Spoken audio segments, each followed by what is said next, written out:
Parashat Tazria. Tazria. Parashat Tazria.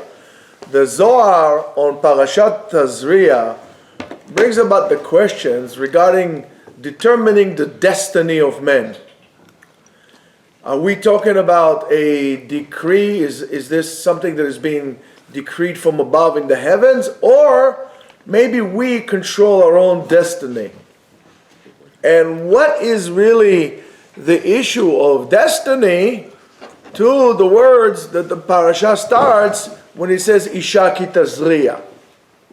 And even more so, more than that, what is the connection between Tumah and Tahara, purity and impurity, that really follow like a fine thread throughout the whole entire parasha? We have this whole purity, impurity, and so on and so forth, to this issue of our destiny.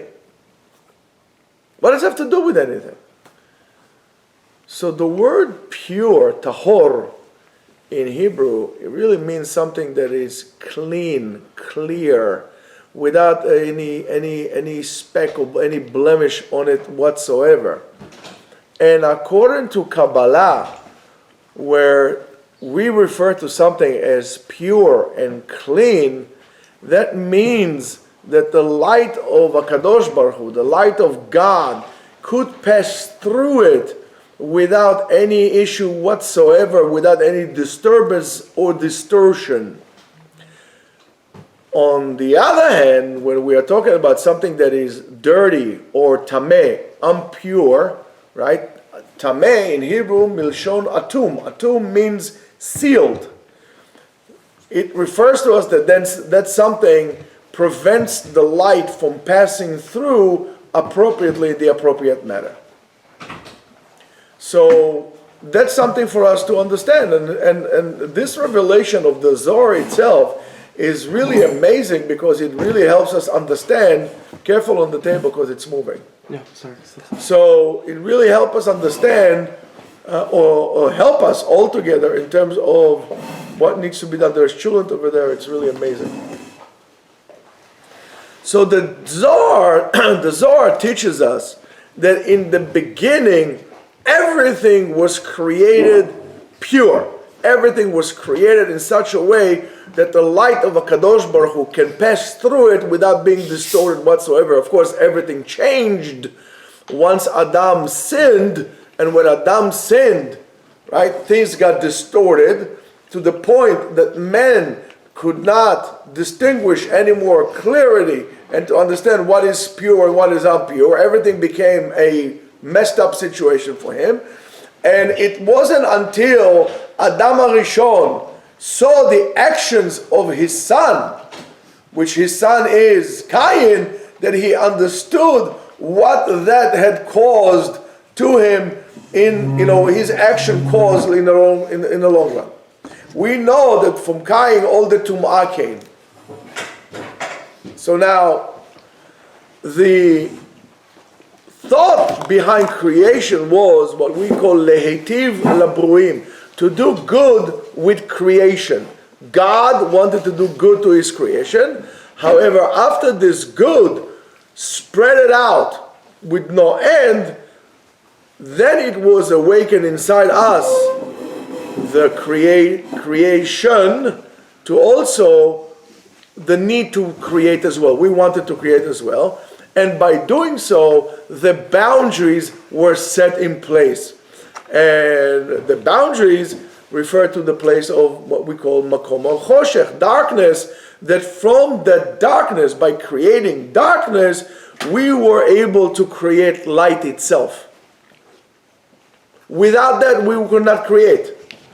Only by having darkness, we could create light as well.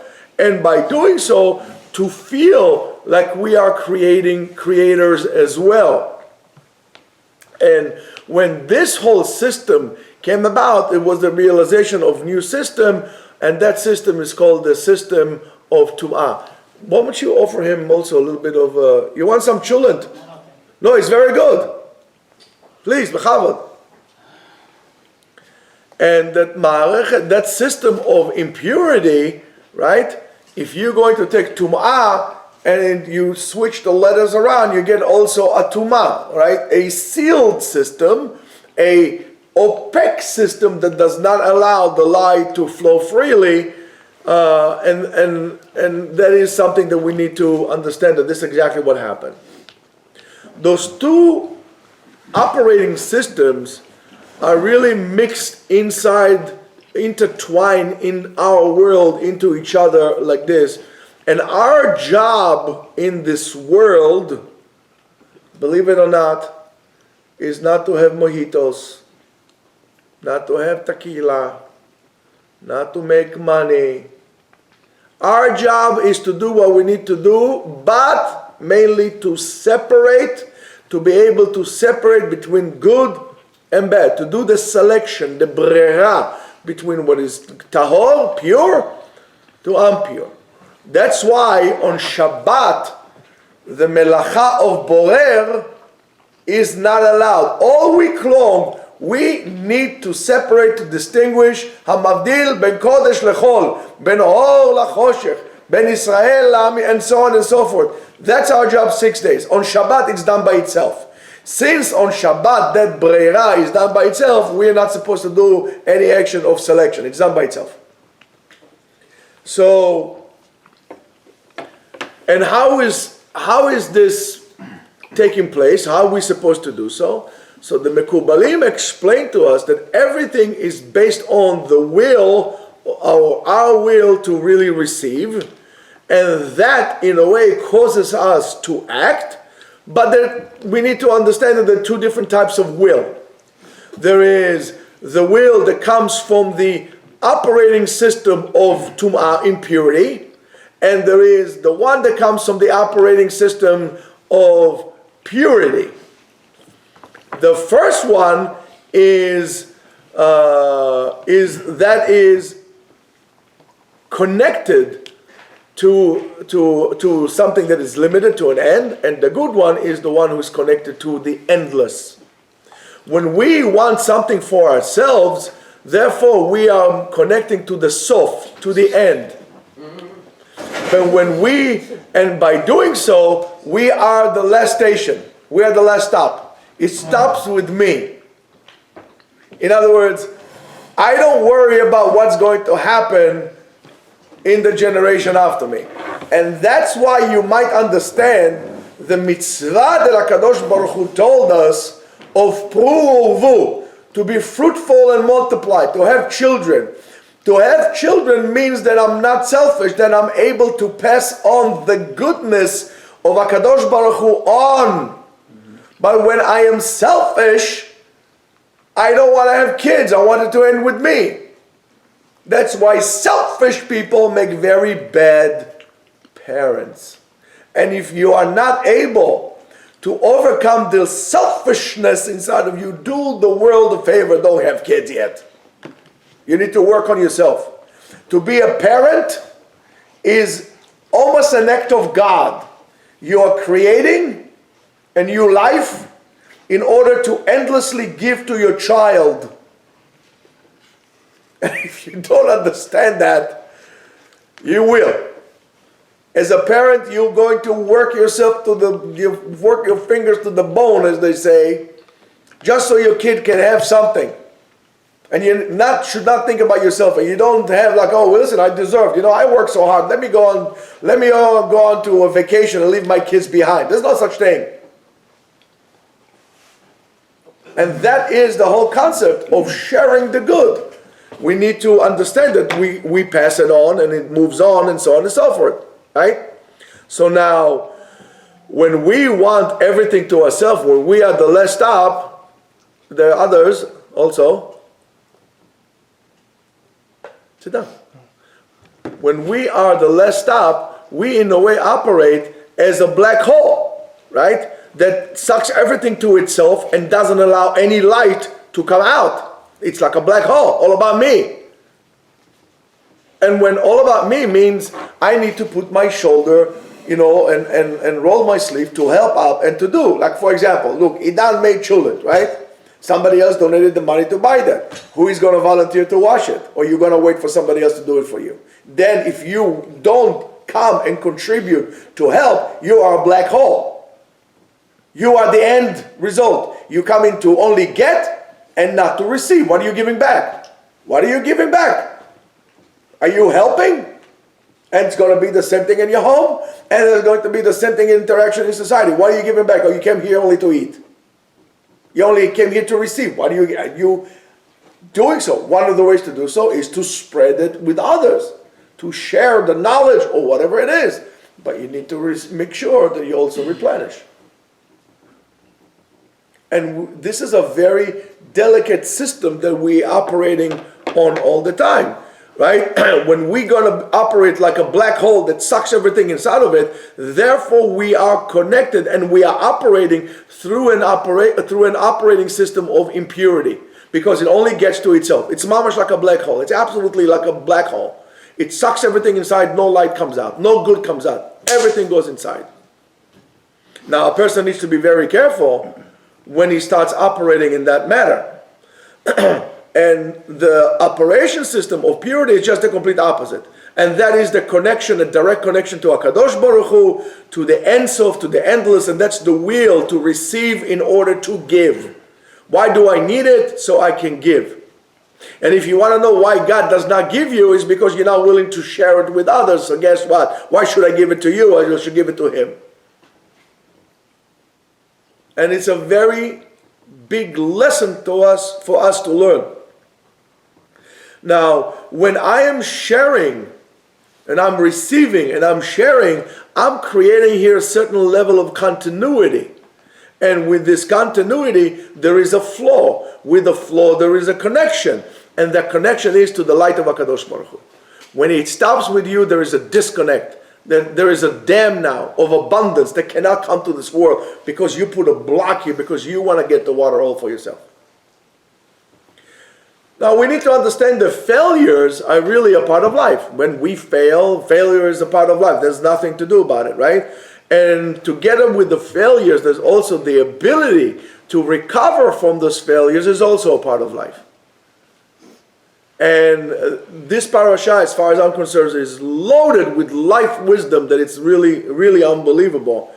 And as people who run things or operate, whether we operate ourselves or we run our own lives or we operate people that work for us or in a company or whatever it is, it's very important for us to understand that. Because if we understand that failure is dependent on us, also repairing whatever we failed in also is dependent on us.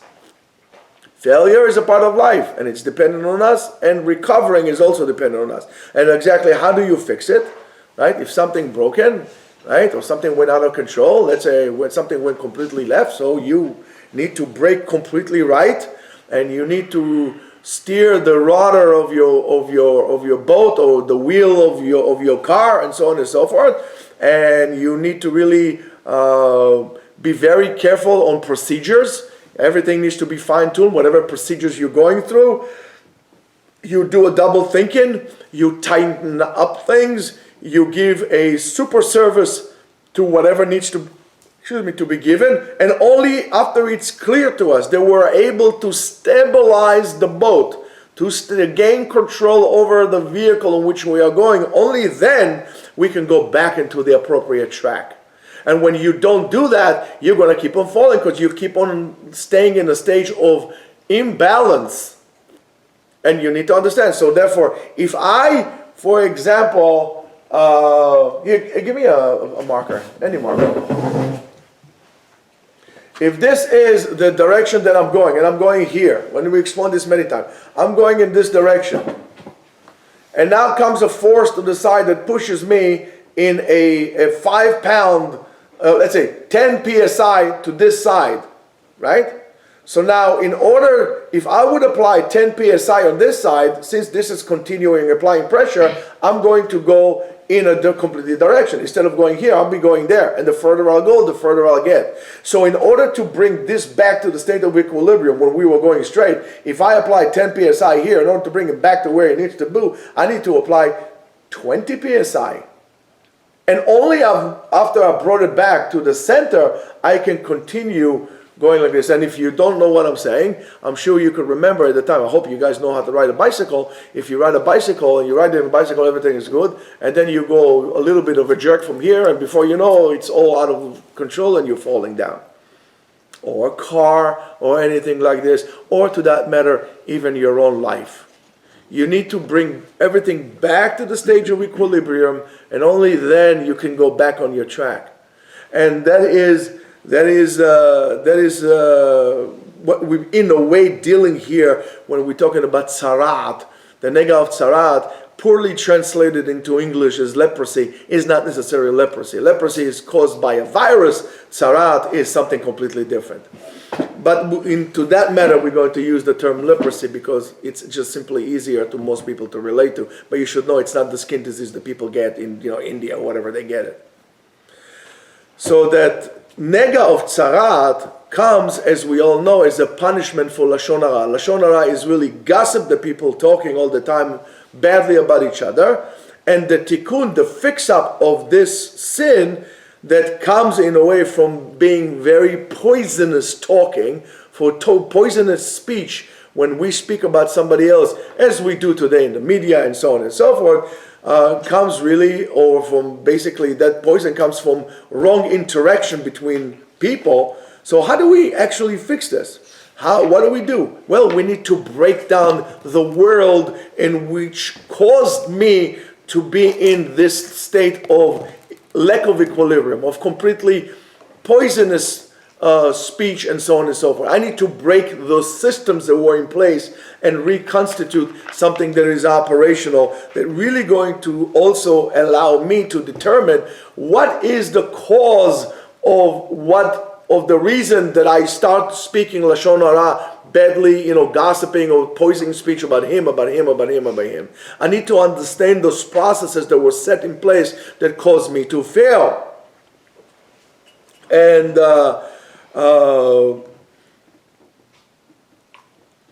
understand what is the bad place and really, in a way, leave it behind me.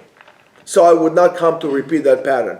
So now, and what happened when a person has tzarat because of lashon hara, right? So for 7 days, right, we put him out in confinement, solitary confinement. He goes outside of the encampment, and if that does not help, you go out for another 7 days. So you go for a total of like 14 days out, right? And the person who is the sinner, who made that violation by speaking badly about something, by being toxic about someone else, right? He goes out of society of mankind, and he goes to this, confinement outside of the camp for the period of 14 days, and 14 days which he's going to basically keep his mouth shut. You use that, who are you going to be talking to? The trees, who are you going to be talking to, right? And what he's going to achieve with that? To really fix the damage or the distortion that he caused by having talking the way you talk without any kind of thinking and consequences. We're going to give you 2 weeks to think about the way we talk. We're going to give you 2 weeks where you're not going to be able to talk to anybody. And hopefully you'll fix it, right? So after only this kind of breakage, you were given the opportunity to really come back to the arms of society as a contributing member of society and not a destructive member of society, or a destructive element, because you're not really a member, because all you want to do is separate and talk badly and so on and so forth. Now, it could be that in your eyes you are 100% right, but that's why we have the halachot that the Torah has given to us, what is considered lashon hara, and you should really be quiet. And if you don't like it, well, you know what? Be lonely, Mr. Lonely, and sing yourself alone for 14 days, and then we'll see how it feels. Let's see how quickly you talk badly again about people once you've been 14 days alone. Now, when you come back to society after those 14 days, you're going to understand the situation. You understand the circumstances of results of what your actions, and hopefully you'll be more careful. Yeah, we need to push you out for 14 days. Now, a person needs to understand that after a person failed or stumbled, it's not enough to go back and to become what we call regular. I'll become just like anybody else. That is not going to do it. Remember the example. Now you went out. So regular for you, if you went out, it will be still off.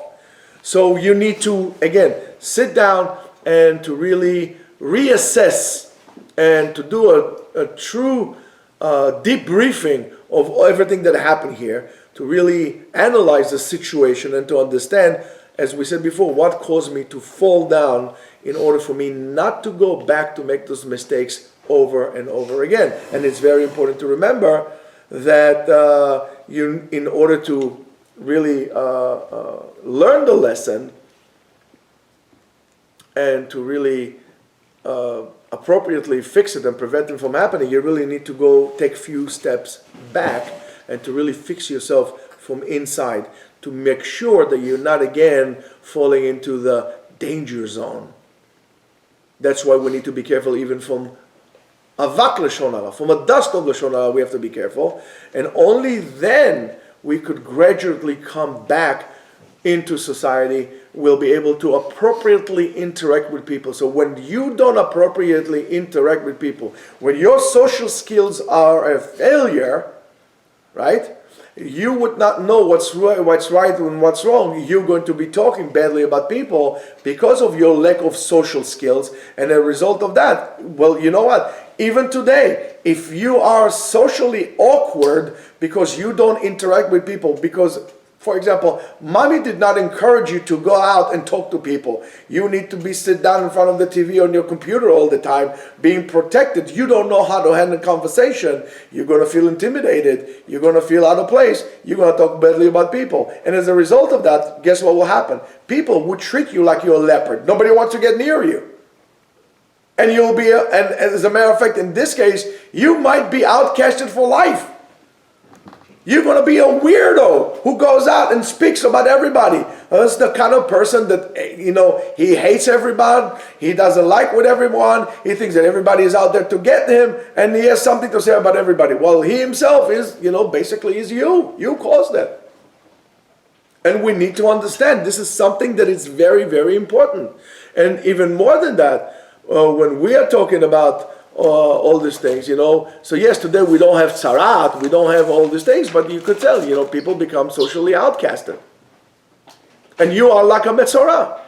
So the Rambam taught us a long, long time ago that in order to change a certain behavior, right, you need a certain time of operating in the complete opposite, and only, as we said before, only then coming into the middle path. And the most important thing in this process is your, what we call koach ratzon, your willpower. And what is that you really want?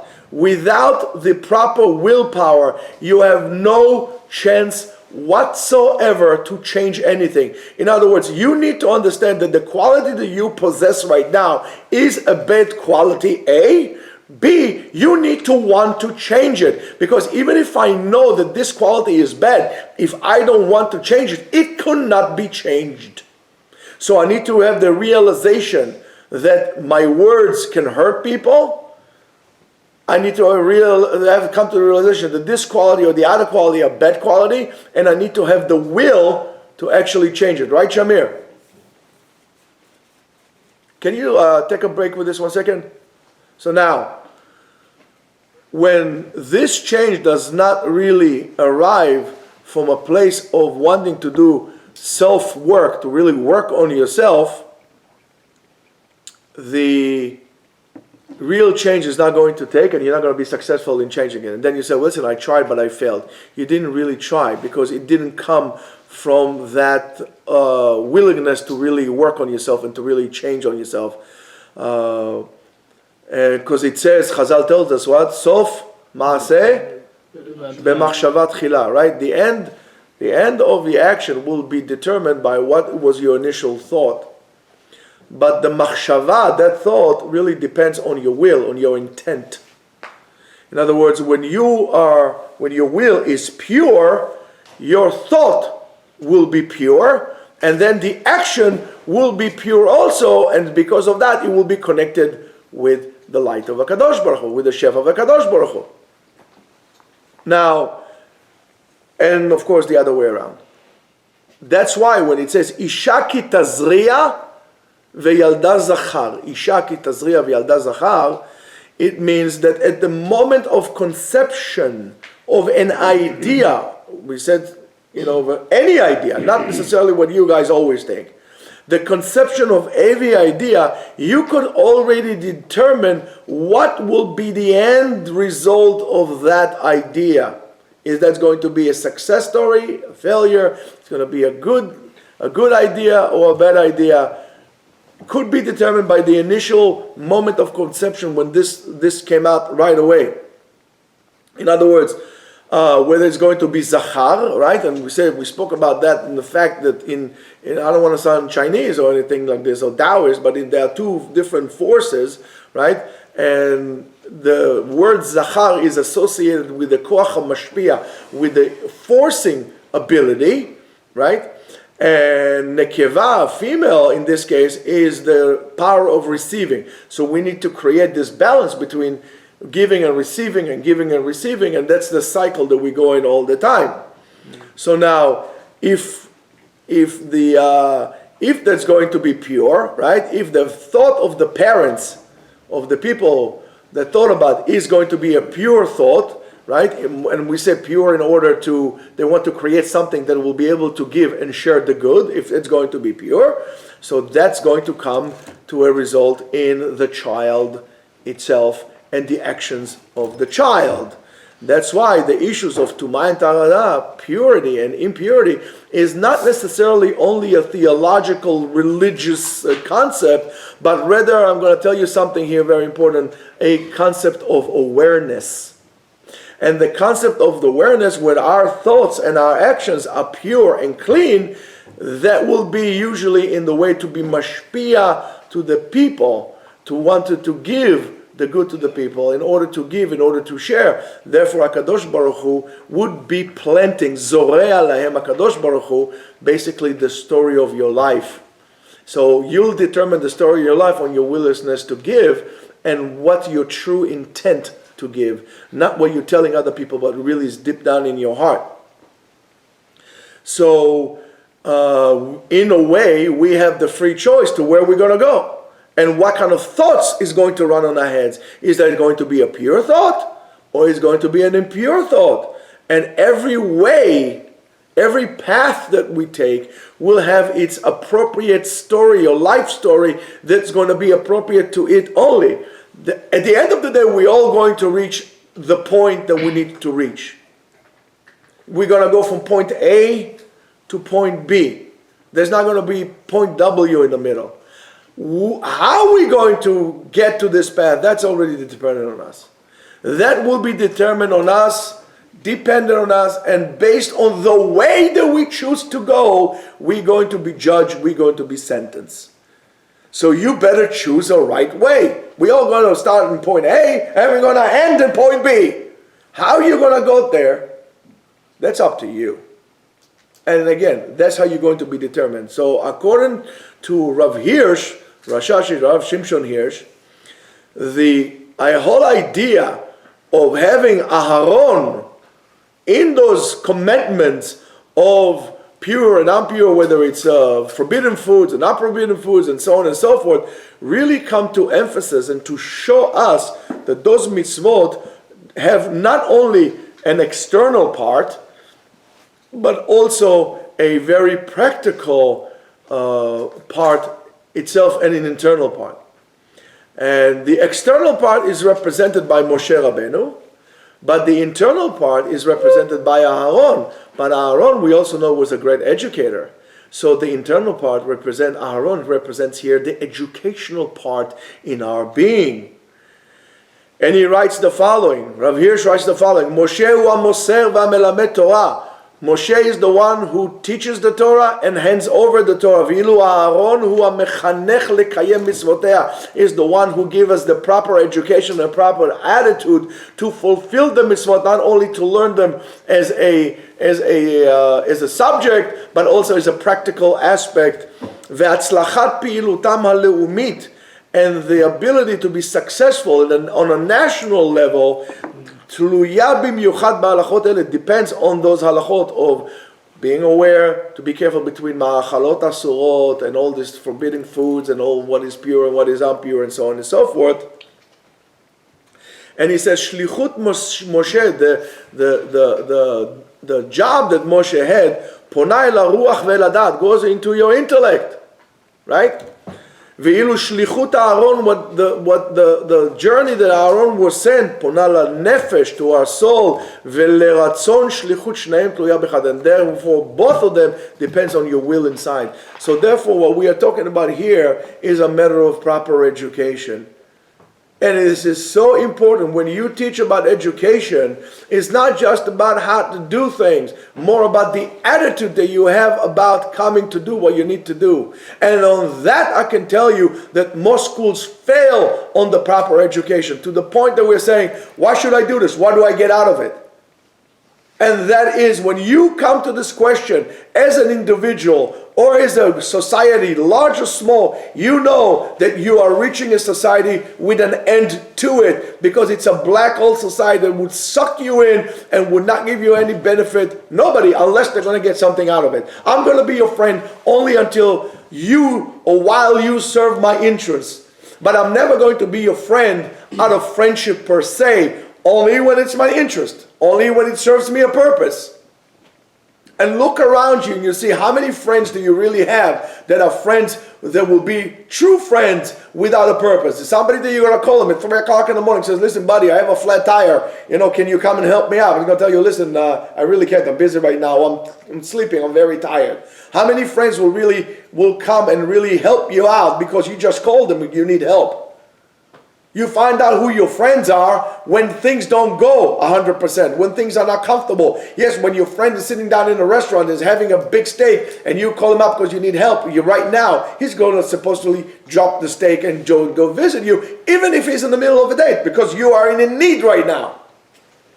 Or you're in a bound when you need some money and there's nobody there, and you say, listen, I need some cash, man. I really need it. Not because I was reckless, because I just... And I said, listen, I really need to buy right now a bouquet of flowers to my girlfriend. I don't have money for you. Well, that's not a friend.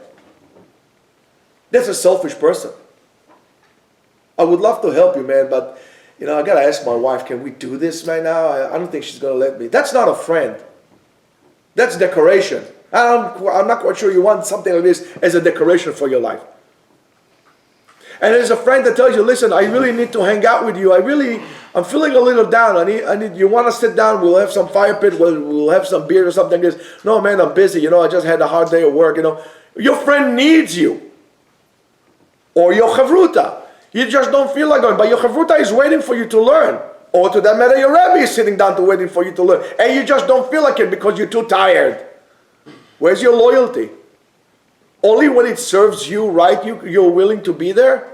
But when it's time for you to go out of your comfort zone, and I'm going to tell you, the rite of passage that most of us don't have in our society will be determined on the level, and that's what really separates the man from the boy, really will be determined on how much are you uncomfortable doing what you need to do, how much you're lonely and you're willing to go out. We don't have a rite of passage anymore. That's why our men are still boys. You didn't have that. Dealing with struggles, dealing with difficulties, helping a friend when it was not convenient to you. When you are going, that's why I think sometimes going to the army or to the military is great. When you know that your friend is struggling and he cannot run up the hill because he's tired and he's fat and he's a wuss. And you're going to go behind and you're going to help him out and you're going to carry his weapon and you're going to carry him also just to make it out, not to leave your friend behind. You don't have the rite of passage. That's why you fail as individuals. That's why we fail as society. We want everything. What do I get out of it? You want me to help you? No, only if I can get something out of it. There's no such thing as help. I don't believe it. I'm fully capitalist. In that matter, capitalism is bad. Where's this? You don't understand that? Let me tell you when you're going to understand it. You didn't want to understand it from comfort. You're going to beg for the same thing one day, and then everybody's going to be too busy for you. That's called midat adin. You didn't want to do chesed with somebody when you could. He needed chesed. You could have done the chesed. You didn't do it. Well, din will come upon you now. Now you're going to determine what's going to come to you. Are you going to see that everything that you have comes from HaKadosh Baruch Hu, so therefore it's not a problem to share it, whether it's your resources or your knowledge. But when you don't see it like this, when you come a point of darkness, well, you're a black hole. You are impure and you're a black hole. And that's what we need to know. That's the proper education. And we all know that in order to keep those halachot, right, and this is the foundation of our nation. The foundation of our nation is the proper education to proper attitude of mutual responsibility to each other, to share the good that we have. They don't keep it to yourself, because that's how many times I tell you time and time again. How could you sit on the table and to have feast like Genghis Khan at its peak, when you know that there is somebody in your community that is hungry? How could you?